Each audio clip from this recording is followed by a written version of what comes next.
विक्रमजीत नाम का राजा संग्रामपुर में राज किया करता था। राजा को बुद्धिमान होने का बहुत घमंड था। उसका विश्वास था कि उसे कोई भी मूर्ख नहीं बना सकता। अचानक एक दिन राजा को एक ठग के बारे में पता चलता है जो सोने चांदी का काम किया करता था। रामदास, सुना है हमारे राज्य में एक शातिर ठग है जो किसी को भी मूर्ख बना सकता है। उसे तुरंत राजमहल में लेकर आओ। जो आज्ञा महाराज। रामदास राजा की आज्ञा मानकर ठग के पास पहुंच जाता है। लेकिन मंत्री जी, मुझे राजा ने क्यों बुलाया है? क्या रानियों के गहने जेवर बनवाने हैं? नहीं नहीं। राजा की आज्ञा समझकर ठग राजा के महल की ओर चल पड़ा। तो क्या पड़ोसी राज्य को भेजने हैं? नहीं भाई नहीं।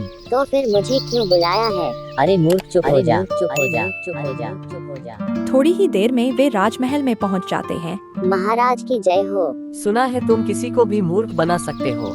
सच सच बताओ, सोने से तुम कितने भाग की चोरी कर सकते हो? मैं तो सोने की पूरी भाग ही चोरी कर सकता हूँ।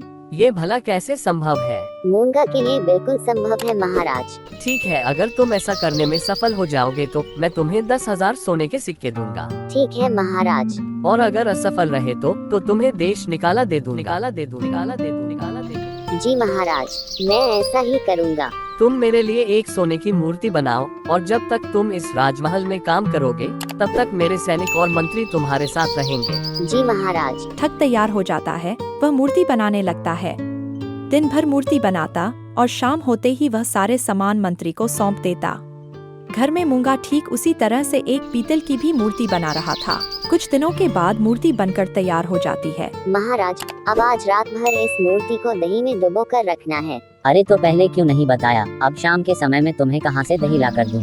वो मुझे याद नहीं रहा। इतने बड़े राज्य में अवश्य ही मिल जाएगा। मूर्ख इंसान, दही सुबह ही मिल पाएगी। तभी वहाँ से एक लड़की दही लेकर जा रही थी। दही ले लो, दही ले लो, दही ले लो, दही ले लो, दही ताजी मीठी, ताजी मीठी, ताजी मीठी, ताजी मीठी दही। मंत्री देखो, कोई दही बेच रहा है। आज बाजार में नहीं जा पाई मंत्री जी, इसलिए घर घर ही बेच रही हूँ। ठीक है, जल्दी से ये दही मुझे दे दो। रुको, पहले मैं देखूंगा ये दही कहीं खराब तो नहीं। ओ मंत्री जी, मुझे मेरे पैसे दे दो, फिर इस दही को लेना। ये लो तुम्हारे पैसे। मूंगा दही में मूर्ति डुबो देता है। वो लड़की जाने ही वाली थी, तभी मूंगा बोलता है, इस दही में पानी ज्यादा मिला हुआ है। मैं कल खुद ताजी दही लेकर आऊंगा। तो इस दही का मैं अचार डालूं क्या? ए लड़की, ज्यादा बकबक मत कर। भूल गई, महाराज ने इसकी पूरी कीमत दी है। जाओ इधर से। लड़की घड़ा लेकर वहाँ से चली जाती है। अगले दिन मूंगा ने ताजी दही से मूर्ति चमकाकर राजा को दे दी। राजा ने सोना परखने वाले को बुलाया।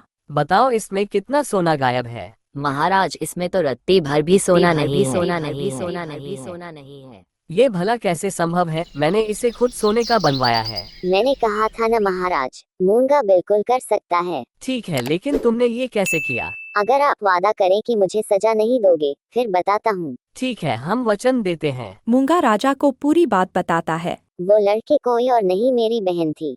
राजा बहुत खुश हुआ और उसे 10,000 सोने के सिक्के इनाम में देता है।